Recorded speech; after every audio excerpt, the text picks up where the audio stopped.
Hi friends, welcome back to our channel.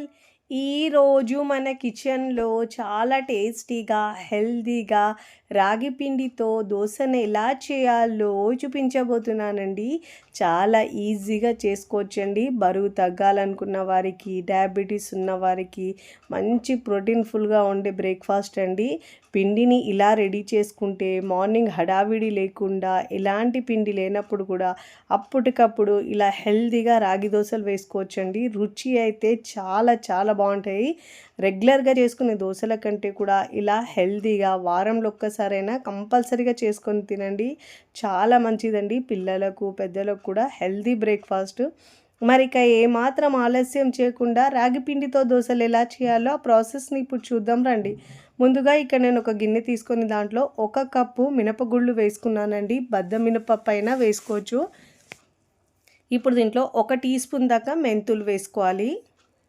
వేసుకొని water వేసుకొని శుభ్రంగా ఒక 2 నుంచి 3 సార్లు బాగా వాష్ చేసుకోవాలండి.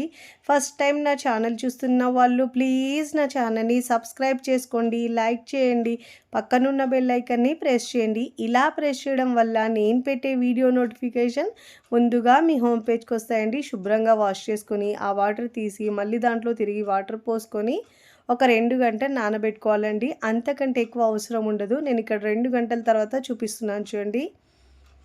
పప్పు బాగా నానిందండి. మిక్సీ జార్ తీసుకొని ఈ పప్పును మనం మెత్తగా గ్రైండ్ చేసుకోవాలండి. నేనైతే ఇక్కడ మీకు రాగి పిండితో మనము రాగుల్ని కూడా నానబెట్టి దోశలు ఎలా చేయాలో ఆల్రెడీ మన ఛానల్లో చేశానండి. కావాలంటే మీరు వీడియోని చూడొచ్చు.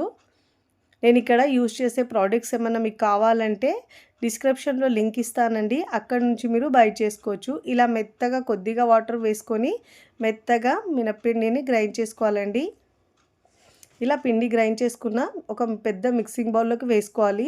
అదే కప్పుతో 1/2 కప్పు దాకా బియ్యపిండి వేసుకోవాలండి. ఒకవేళ మీకు బియ్యపిండి ఇష్టం లేని వాళ్ళు స్కిప్ చేసినా పర్వాలేదు. దీని ప్లేస్లో మీరు రాగి పిండిని మిక్స్ చేసుకోవచ్చు. నేనైతే ఇక్కడ కొద్దిగా ఒక 1/2 కప్పు దాకా ఇలా బియ్యపిండి కూడా వేసుకుంటున్నానండి.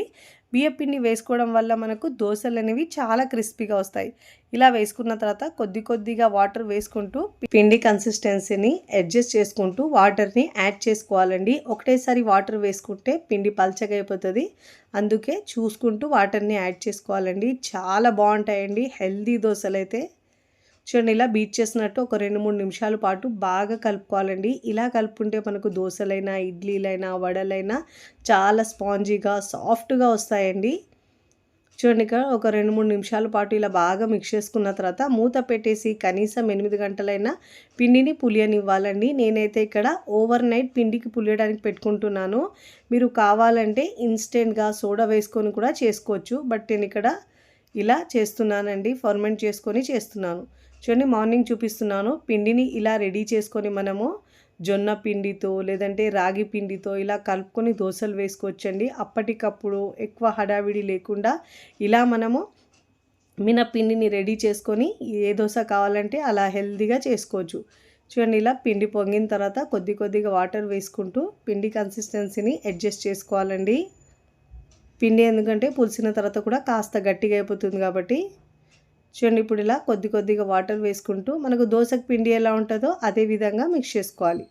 ఇక నేను పిండి మిక్స్ చేసుకున్న తర్వాత దాంట్లో నుంచి సగం పిండిని మరొక బౌల్లోకి తీసుకొని దాంట్లో 1 కప్పు దాకా రాగి పిండి వేసుకుంటున్నానండి. మీరు ఇలా పిండిని రెడీ చేసుకుంటే ఎప్పుడు కావాలంటే ఎప్పుడు మనకు రాగి పిండితో దోశలు లేదంటే జొన్న దోశలు, మిల్లెట్ దోశలు ఏవైనా వేసుకోవచ్చండి.